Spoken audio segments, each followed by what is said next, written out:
All right, so this is lesson 148, and I know you guys did this last year, and you probably did it the year before and the year before that, because I've just been doing it with the fifth graders.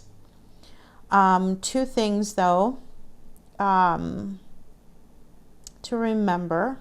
Let's look at the things you have to memorize. So the freezing point of water in Fahrenheit is 32 and 0 in Celsius. The boiling point of water in Fahrenheit is 212 and it's 100 in Celsius. Normal body temperature is 98.6 unless you're doing it in Celsius, and that's 37. You can see the Celsius is a lot easier to, it makes more sense, doesn't it? That 0 would be freezing, 100 would be boiling. The only reason it's difficult for us is that we're not used to it. We don't use it. We've been ingrained in Fahrenheit.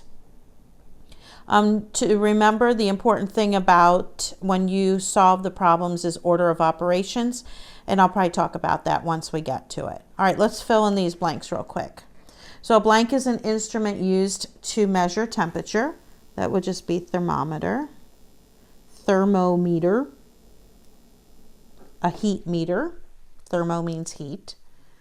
Blank is a temperature scale that is used most often in the United States. That would be Fahrenheit.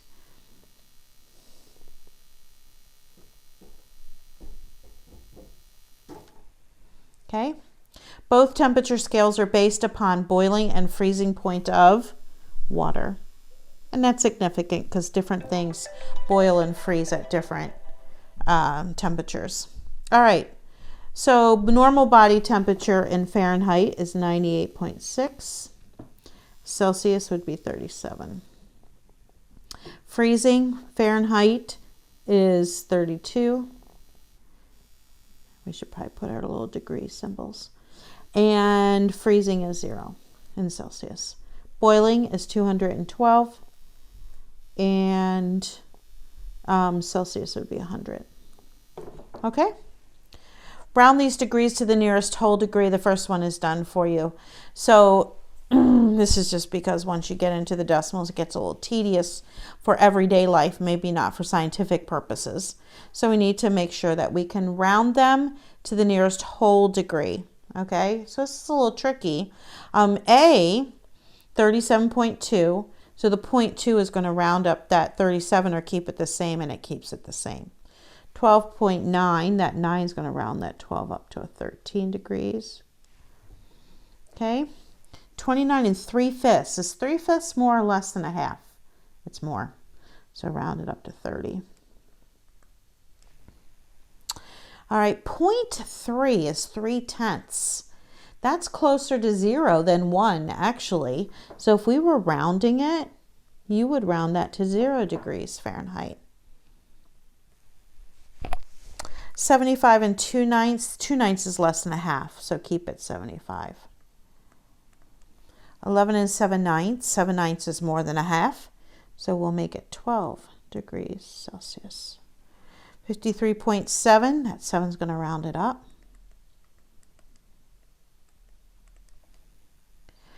2.6, 0.6, 0.5 would be the cutoff.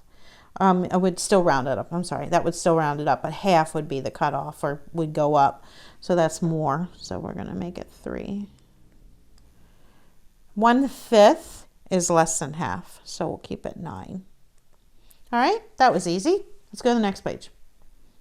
I love easy, don't you? All right. Oh, that's right. Maybe I have to go this way. There we go. All right.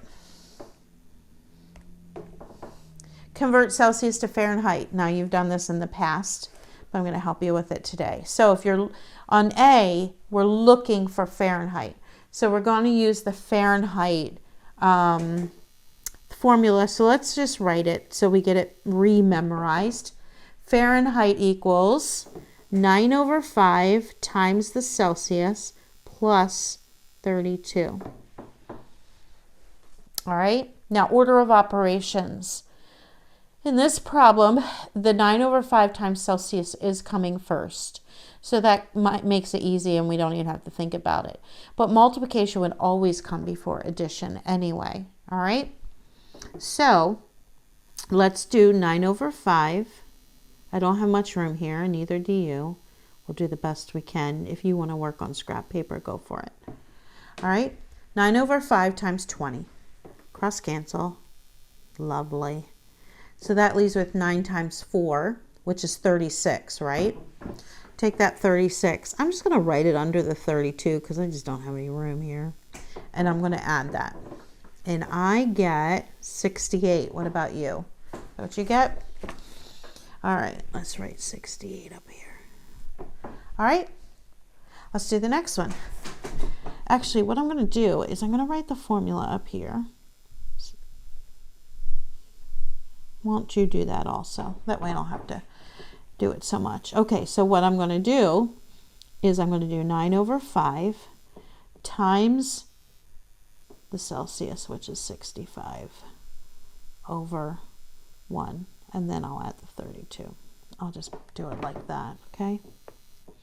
All right, this will cross cancel. This will be 13.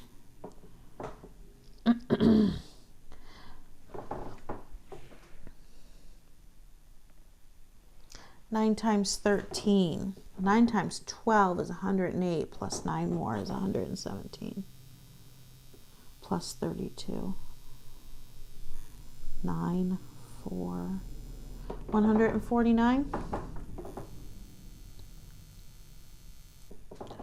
All right, 45 degrees Celsius. So we're going to do 9 over 5 times 45 plus the 32.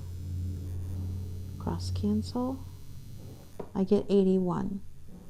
And let's add it to 32. If I'm going too fast, just pause me. Okay? I'll do one more with you, and then you can do E and F or whatever. You don't have to do F. All right, so we have 9 over 5 times 5 plus 32. This is an easy one, isn't it? We're just left with 9. All right. So I'm not sure what you have to do.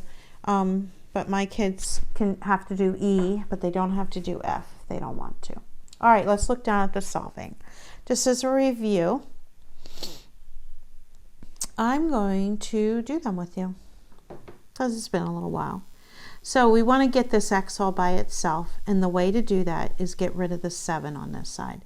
So let's do a -7. In fact, in the world of algebra, you should stop thinking plus and minus and start thinking positive and negative. So I'm going to put, my pen's a little thick for this. I'm going to make it thinner.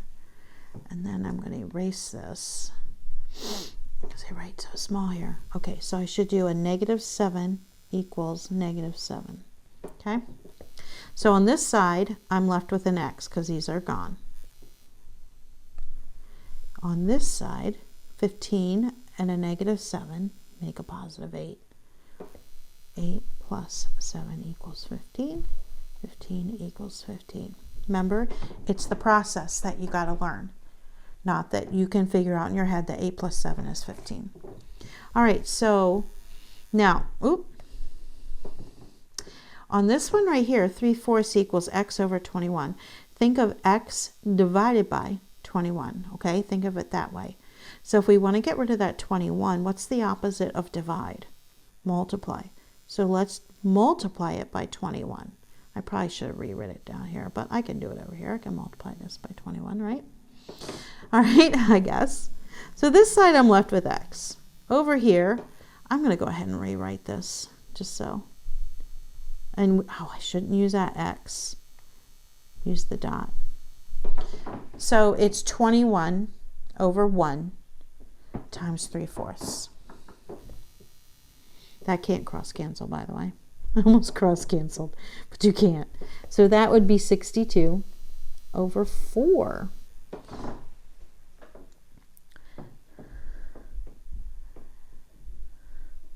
How did they get 63 over 4? What did I do wrong?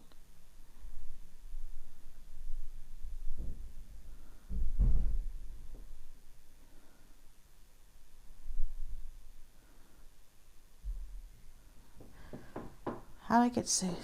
Oh, because it is a 3. It's a 3. 63 divided by 4 equals x. Okay? Does 4 go into 63 perfectly? Does not, actually. But 4 goes into 6 once with 2 left over. Then 4 goes into 23, 5. And that would be 20. So you'd have 3/4, right? 15 and 3/4. Let me double check the book. Yes, I'm good. Now you say, how in the world do I check that? Well, yeah, good question.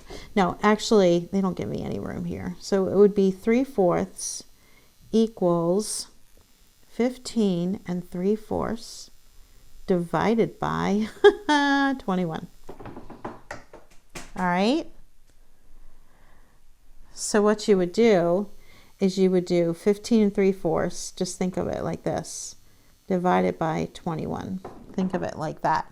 Okay. So make 15 and 3/4 into an improper fraction. So 15 4 times would be 60 plus 3 is 63, which is what I had up here, over 4, times 1 over 21. Right? So 21 goes into 63 3 times. So I'm left with 3/4, and that equals 3/4.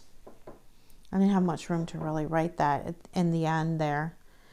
So technically what you should do is this would be 3/4 in the end, and this is 3/4. Okay, that was a tricky one. Tricky. They did it a little differently, and I'm wondering what they did. They did, yeah, I don't know. Okay, but we get the same answer. All right, 2x minus 3 equals 5. So let's get rid of that -3. Let's make it a +3. Okay, so now on this side, this is gone, and I'm left with 2x, and this would equal 8. You with me so far? Now it's easy.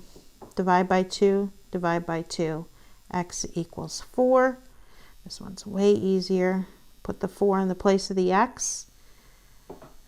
Minus 3 equals 5, and they don't give me room. This is 8 minus 3 is 5 equals 5. X divided by 5 plus 1 equals 3. So let's get rid of the 1. We're going to add it to both sides. We're going to add a -1 to both sides. So this is gone. So this is x over 5, or x, where'd you go? Come back, come back. Oh, let me pause you while I figure this out. Okay, I'm back. Let me erase this. I panicked. Okay, let's start again. So a -1 equals a -1. I'm adding a -1 to both sides. So this is gone, and this leaves me with an x divided by 5 equals 3, and a -1 is 2. Now to get x by itself, I'm going to multiply this side by a whole 5. See that? How it cross cancels? So this will be a 5. So this is gone, and this is a 10. So 10 divided by 5 plus 1 equals 3. Well, 10 divided by 5 is 2, plus 1 is 3, equals 3. Yes? Can I make my model car? No, not right now. Somebody has to help you. And right now I'm making lessons. Okay? I can do it by myself. Well, no. I want you to have somebody with you. Can't Ron help me? He's busy, bud. All right. Shh. I'm doing lessons. All right. So I think the rest you should be able to do on your own. Let's look at D. This is multiplication. So you're going to do 2 times 5 teaspoons, which would be 10 teaspoons. I just put a little T for teaspoons. 5 times 7 tablespoons is 35 tablespoons with a big T. All right, so how many tablespoons can I get out of 10 teaspoons? Well, there's 3 in each, right? So I could pull out 3 of them, and that would be 9 teaspoons, right? So I'm going to add 3 tablespoons over here because I pulled out 9 teaspoons, which is 3 tablespoons. So I'm left with 38 tablespoons and 1 teaspoon. Don't forget, this is 5 times 7. I mean 5 divided by 7, or 5 sevens times 5 sevens. Everything is pretty easy, I think. Don't forget to round to the nearest hundredth. That means 2 places after the decimal, okay, if you need to. And then don't forget that this is 25.5%. Now change it to a decimal and make it 0.255. So that doesn't mess up your decimal at all. All right. Okay, I'm going to quit here and I will get going on the next lesson.